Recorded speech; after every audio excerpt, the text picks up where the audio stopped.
1, 2, 1, 2, 1, 2, 1, 2, tout le monde m'entend?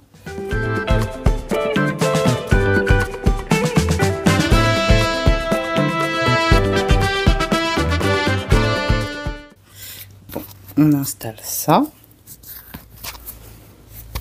Et c'est parti. Bon, cette vidéo va sûrement être très rapide car je profite de la sieste de mes deux enfants pour venir te parler, comme tu l'as vu dans la vidéo, de cette période qui est le postpartum et comment je l'ai combiné avec le plant care. Donc comment je me suis occupée de mes plantes durant cette période de postpartum. Alors, pour être totalement franche, les plantes sont passées clairement au second plan, ce qui, je pense, tu trouveras tout à fait normal.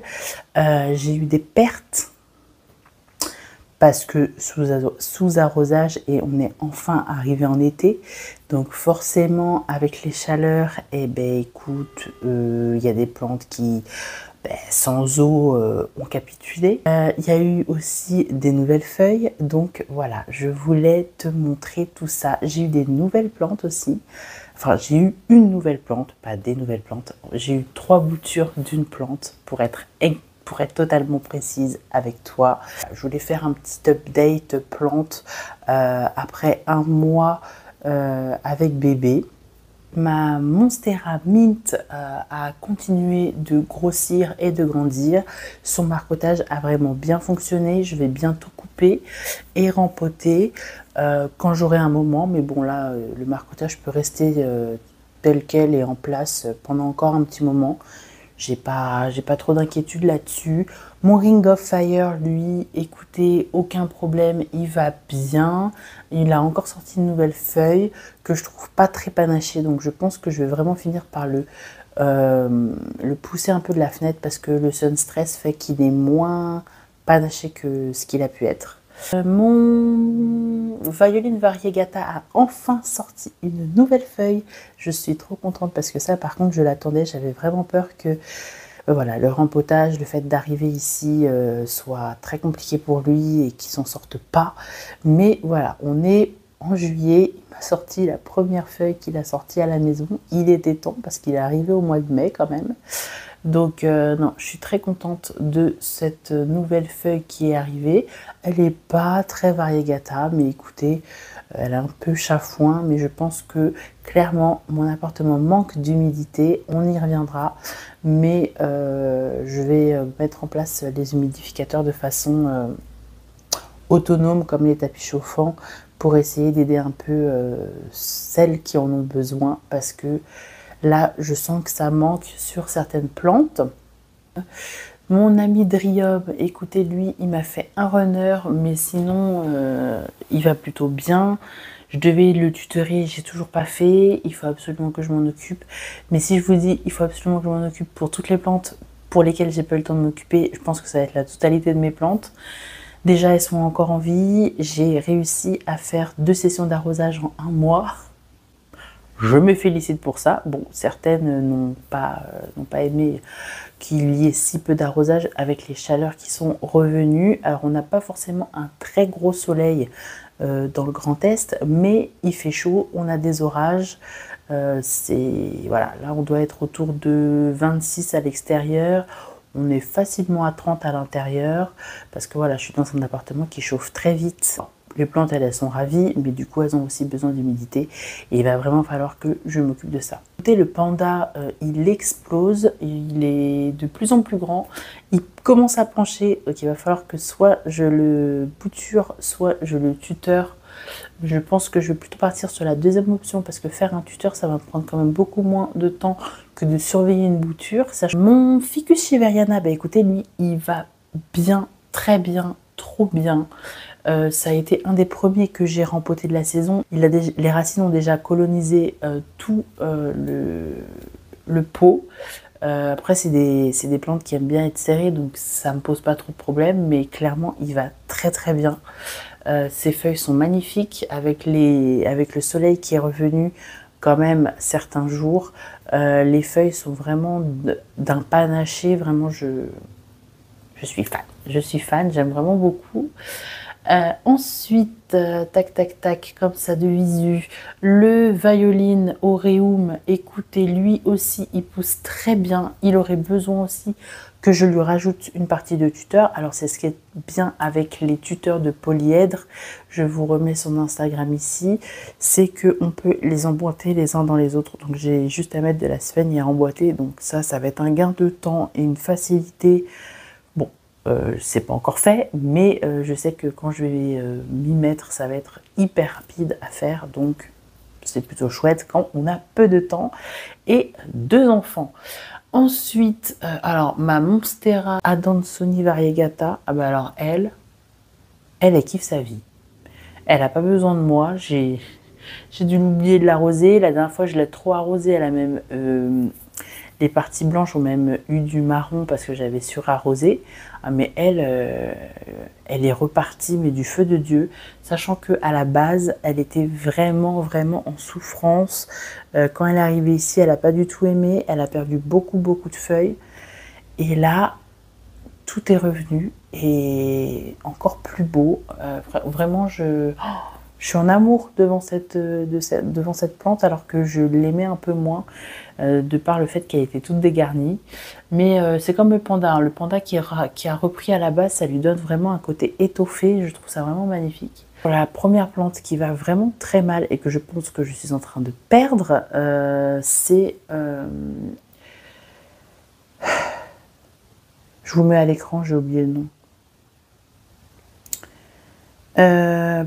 Variegata. Je pense déjà aux plantes suivantes, du coup j'ai oublié le nom. Bref, je vous mets le nom ici. Elle est clairement en train de me lâcher.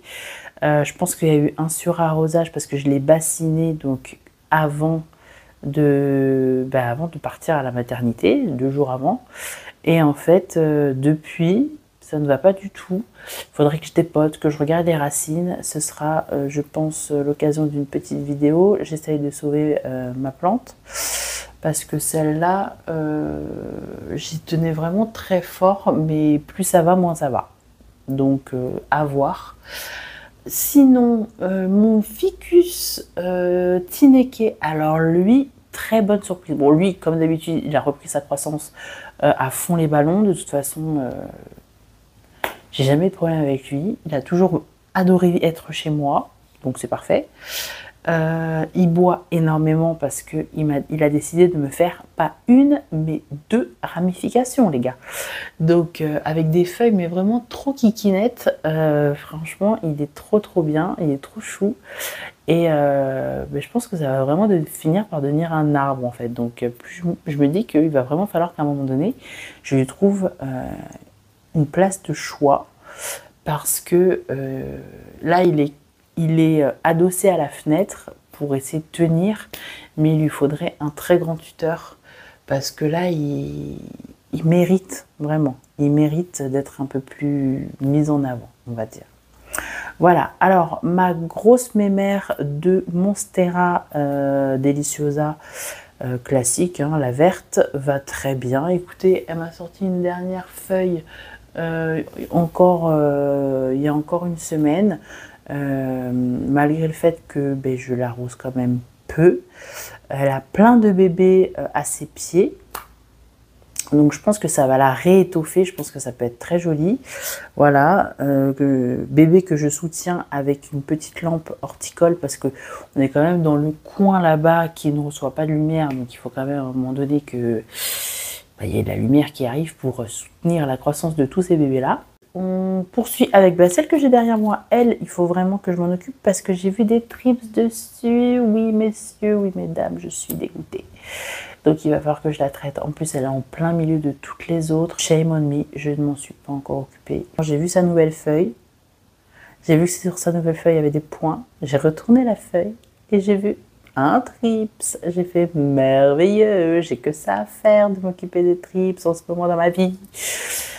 Ah, mais bon, c'est l'été, c'est les joies de l'été, donc je vais m'en occuper. Il faut que je m'en occupe en tout cas avant de partir en vacances. Voilà, je ne sais pas si ce sera fait demain ou dans une semaine, mais il faut que je m'en occupe avant que ça colonise toute ma collection. Mais de toute façon, je vais traiter toute ma collection, histoire que les nounous, quand elles viennent s'occuper des plantes, elles n'aient pas non plus des nuisibles à gérer, ou alors que des nuisibles viennent sur elles pour ensuite aller dans leur propre collection. Ça m'embêterait quand même. Donc voilà, ensuite, qui d'autre? J'ai mon mameil. Alors mon mameil, faut que je le rempote. Je pense que je vais faire ça incessamment sous peu. Il boit beaucoup, donc je pense qu'il va falloir que... Parce que je lui mets une réserve d'eau, mais en moins d'une journée, il n'y a plus rien, quoi. Et le terreau sèche très vite, mais ça, c'est le problème quand justement il faut rempoter. Et que la plante, justement, elle n'a plus de place, en fait. Il n'y a plus de place pour du terreau, donc il y a très peu de terreau. Et donc, ça sèche beaucoup plus vite. Mon Melanochrysum n'a pas sorti encore de nouvelles feuilles. Pour le moment, il n'est pas mort. Donc, écoutez, je croise les doigts. Mon Epiprenum variegata, il a failli mourir, mais il n'est pas mort. Il a quand même perdu pas mal de feuilles au niveau de sa base. Mais bon, écoutez, je ne l'ai pas arrosé pendant presque un mois, donc il a le droit. Les lianes ont quand même survécu au niveau des extrémités, donc je sais que c'est pas foutu. Les deux plantes par contre qui sont à côté de lui, je pense que je peux leur dire au revoir, voilà. Il s'agit de l'Astatum et du Painting Lizzie, voilà. C'est les deux plantes que j'ai perdues, que j'aurais perdues. Mais écoutez, c'est comme ça. Mon philodendron Goldie, écoutez, aurait besoin d'être plus arrosé. Je sens qu'il peine, mais il me sort pas de nouvelles feuilles, il stagne et il a sacrifié ses plus vieilles feuilles. Mais écoutez, il est toujours en vie, donc c'est comme l'Epipremnum. Je pense qu'il aimerait être un petit peu plus, il aimerait que l'arrosage soit un peu plus soutenu. Je vais essayer de répondre à sa demande, mais bon, je fais au mieux. Et ma taille constellation va bien. Elle m'a toujours pas ressorti de nouvelles feuilles depuis le début de cette saison. Elle m'en a sorti qu'une. Mais je pense qu'elle est trop à l'étroit dans son pot. Il faudrait que je la rempote. Je ne sais pas si j'aurai le temps de le faire et si j'aurai un pot assez grand avant le départ en vacances. I don't know. On verra bien. J'ai ma Florida Beauty aussi qui est en train de me sortir sa deuxième feuille. La première étant magnifique. Là, il y a une deuxième qui est en train de sortir. Alors lui, il vit sa meilleure vie. Il est assez loin de la fenêtre, mais il vit sa meilleure vie. Écoutez, on va pas demander plus. Hein, voilà, donc tant mieux. Mon José Bueno, alors il vivote. Il fait des feuilles, pas très grandes, pas très belles, mais bon, il en fait. Je pense que c'est pareil, c'est un que je vais bouturer pour repartir correctement de la base, quitte à avoir au début une toute petite plante, c'est pas grave. Parce que là, il a un grand pot, mais clairement, ça ne sert strictement à rien. Ma MV, je l'ai redressée parce qu'elle était complètement en train de se casser la figure. Elle aussi, elle n'a pas aimé le fait que je sois pas régulière dans les arrosages. Elle a noirci beaucoup de parties blanches. Écoutez, c'est la vie, hein. Voilà, on sent que les plantes actuellement, c'est plus du tout ma priorité. Ça reviendra, mais pour le moment, ça l'est pas du tout. En ce qui concerne les petites plantes qu'il y a dans ma serre qui est juste là, elles vivotent aussi. Je ne peux pas dire que ce soit la folie folie, mais elles vivotent. Je pense que je vais en bazarder parce que ça part pas sur le bon coin et j'ai pas envie de me prendre la tête. Il n'y a que les 2 filos que je vais garder et puis ce sera très bien. Sinon, écoutez, mes Maranta vont bien. Elles ont pas besoin de moi. Il y a tous les jours des nouvelles feuilles, donc c'est que ça va très bien. Dans la salle de bain, mes caladiums grandissent. Je les ai passés dans un pot un peu plus profond, voilà, pour essayer de les aider à grandir davantage. Parce que je sentais que là, ça vivotait, donc j'ai quand même eu le temps de faire ça. Niveau plante, écoutez, ma jardinière dans la salle de bain, ça se voit quand elle fait la gueule et qu'il faut que je l'arrose, donc ça, il n'y a aucun problème là-dessus. Mon Florida Ghost, il n'aime pas non plus le fait que les arrosages soient pas réguliers parce que du coup, il me noircit les parties blanches. Mon Burmax va bien. Il fait feuille sur feuille. Malgré le sous-arrosage, il est plutôt en forme, donc c'est cool. Mon Snowdrift qui est toujours en mode je vais bientôt te sortir une feuille, t'inquiète, mais qui m'a toujours pas sorti de feuille. Voilà, donc j'attends. Oui, bah si, j'ai mon Ficus lyrata aussi. J'avais dit que j'allais le passer en terre, et puis ça n'a pas été fait. Et il a colonisé donc son pot avec des racines, j'ai envie de dire aériennes, mais c'est même pas des aériennes, mais elles ont grandi dans un milieu humide, mais pas dans l'eau directement. Voilà, on va dire ça comme ça. Voilà, donc ça, il faut aussi que je m'en occupe. Et j'ai tous mes départs de syngonium, là, mes bouturages de syngonium qui vont bien, qui vivotent, qui sont pas extraordinaires, mais qui me demandent pas de m'en occuper pour le moment. Et c'est plutôt cool. Voilà, donc c'était un update rapide. J'ai eu presque 30 minutes devant moi. C'est extraordinaire en ces temps de bouleversement familial. J'espère que vous passez un bel été. Je vous dis à bientôt, peut-être à la semaine prochaine ou pas. Je vous fais plein de bisous et prenez soin de vous. Bye bye!